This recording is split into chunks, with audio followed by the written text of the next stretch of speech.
Um, this is the reassembly of the 1971 Homelite XL-123. I've got a couple different carburetors, so I'm going to check out which one, and some kit here, new muffler, and rest of the carb parts, new guide plates, and adjustment pin, and handle screws. I've still got to get the white on the painted on here and the black on cover.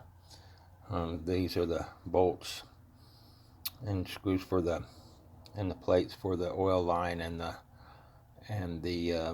decomp valve line. Just some extra handles. I've collected quite a few extra of these rubber handles for this. I need to put another valve in the duckbill valve here. I've got to make sure and check the points on here before I put the cap back on.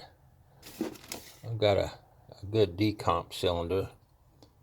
I need to really clean this up a little bit, but that's a good cylinder, and I've got a new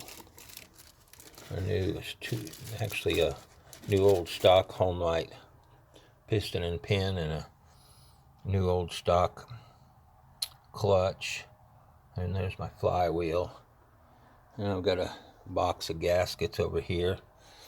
So this is, like I say, a little at a time reassembly of the XL-123. I've already got the decals for it. This is just a little old user type saw, but this will be in good shape once it's done, I hope.